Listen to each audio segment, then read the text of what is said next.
We should have Coach Cristobal here shortly. We are going to go ahead and get started with questions for our student athletes. Pleased to introduce Rueben Bain Jr., Akheem Mesidor, and Mark Fletcher Jr.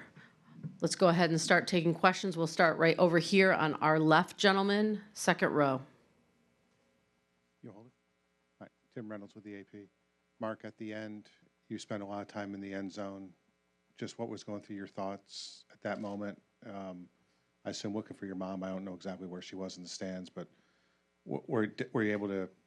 I guess what did you take away from those couple of minutes out there? No, I was just waiting for my family to come down. You know, I just wanted to see them. They just been such a great support system, and those are the first people I just wanted to go hug after the game. So I was just waiting on them to make their way down. We're going to take our next question we'll stay right here on the left in the middle. Andrea Adelson with ESPN for Akheem and Rueben on the fourth down touchdown run from their quarterback. Can you just say what you saw on that play and maybe what y'all thought they may do and kind of how it unfolded from your vantage points? They did exactly what we expected and what we talked about. It was just, miscommunication.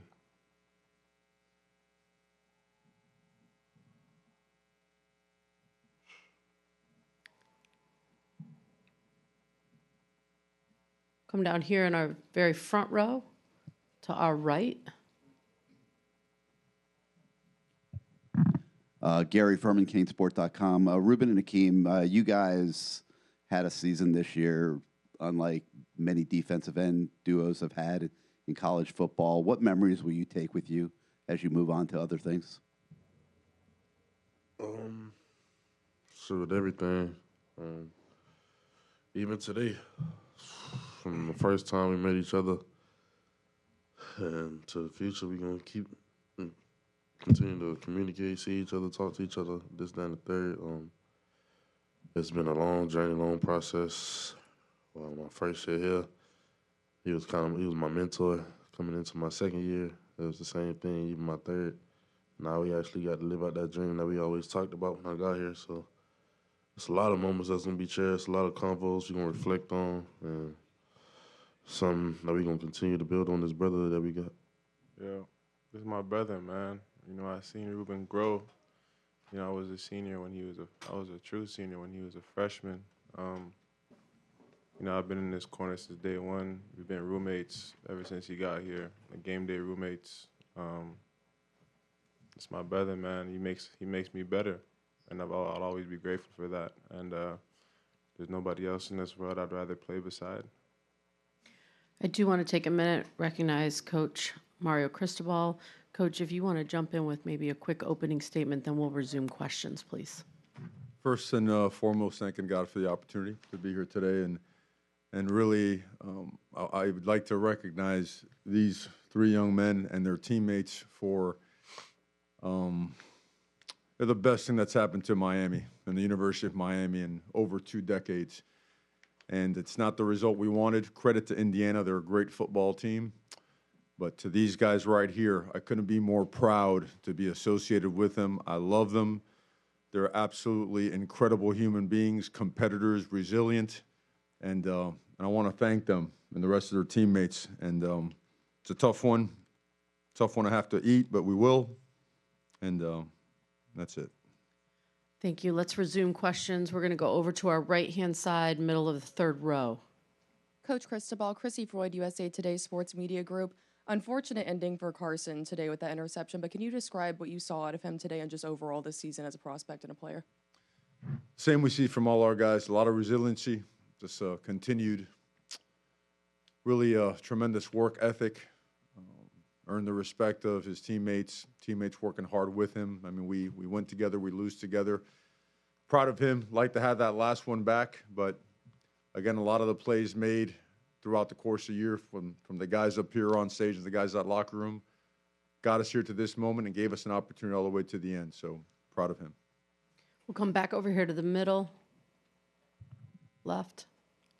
Brian London, Real Ones Canes podcast, Believe Network. Coach Cristobal, can you just reflect on the journey that these three guys especially, but everyone that's been with you since you got here, that you've been on to get from where where you came in to now, to this moment? They had the guts, the faith, and the trust to look at a place that was a complete mess and say, I'm going to be the person, I'm going to be a man of action. And I'm going to make things real, and I'm going to make the University of Miami a prominent program once again. And we're going to win, and we're going to win big, and we're going to change the culture. And that's not easy. A lot of people look at that, they shy away from it. These guys are legitimate, like big time human beings. Going to be awesome fathers and husbands and leaders of the community way beyond football. And I think everybody associated with the University of Miami, and really even if you're a college football fan, you got to be fans of these guys, because these guys certainly, they represent the way it's supposed to be done. Stay right over here.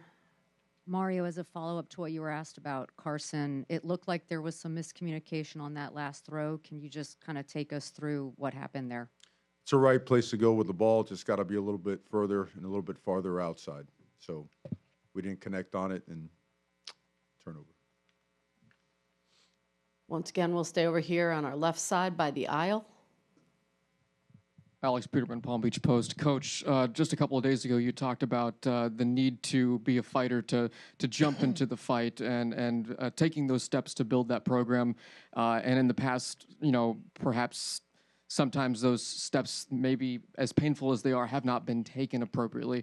Is this a painful step in that process, and is just one more step that that you have to take and get through in order to get one more win in the next season? I mean, I think any loss, of course, is always going to be painful, but I'd like to reflect upon the fact that these guys won 13 games this year and won a postseason playoff game, got to the playoffs for the first time in Miami history, and then beat 4 top 10 teams, beat 7 top 25 teams, won the Fiesta Bowl, won the Cotton Bowl, and you know what? I'll take full blame for it. We're one drive short of winning the national championship. So I don't see anything negative, but I do see pain in moments like this, and we should. If we're a competitor that's worth anything, you feel it and you use it and you give those feelings a direction. I know the guys coming back will, and I know that the guys moving on will also use that as fuel. Far left-hand side. Mario, Tim Reynolds, AP. You talk about the guys who are coming back. Mark finds the end zone twice tonight. Mally gets in there once. I know there's time to get ready for next season, but just how good do you feel about the leadership going forward, knowing that you've got those two guys among the kids coming back? I think it can't be understated what these guys have done. I can't understate that. The ability to take a team on November 1st that was lower than, low, and to find a way that every single day hold people accountable, demand the best of them, bring energy and enthusiasm to practice, and get the results on a weekly basis of 1-0 for, I think, 7 weeks straight. It is a testament to what they are. It's a testament to their choice and their determination and being true men of action. And again, they're the best thing that's happened to Miami, the University of Miami, and our community in 25 years. So We're going to move to our right-hand side on the aisle. Yeah, Coach. Jeff Rabjohn, Speaks.com. Now that you've gone against them, been on the field with them, can you just help us get a little insight into what makes Indiana's defense as effective as they've been all year and were tonight? good players, good scheme. They're mature, they're older. They spend a lot of time around each other, so they understand how to leverage the ball, communicate really well. And they certainly had a really good first half against us. A lot of credit to them. Felt in the second half we were really starting to generate a lot of yards and points and whatnot, and felt at the end there we were also generating some good chunk plays. And then credit to them. They came up with a big play right there when it counted at the end.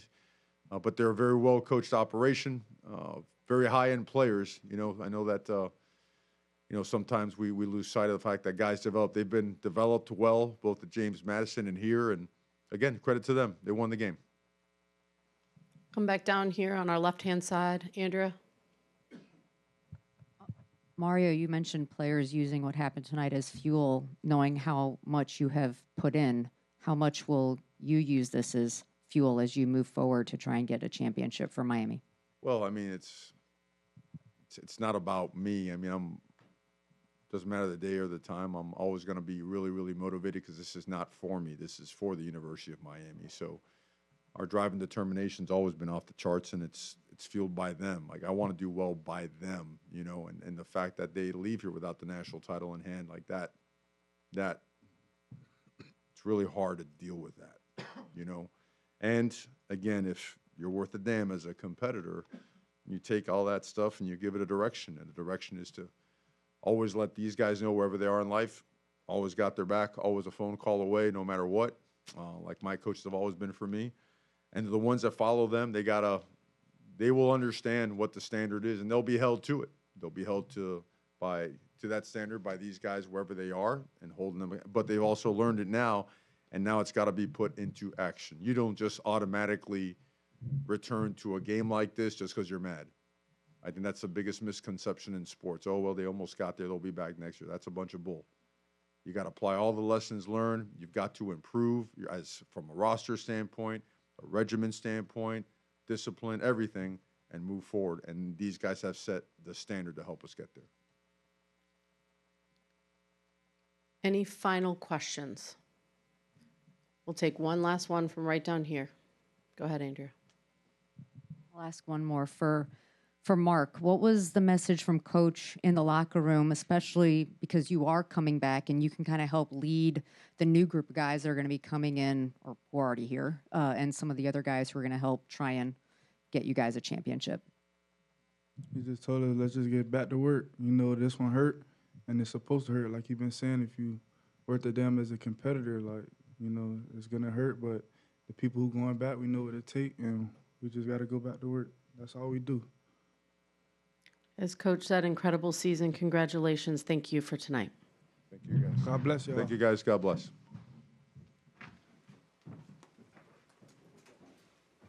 Thank you. I'll get an update momentarily.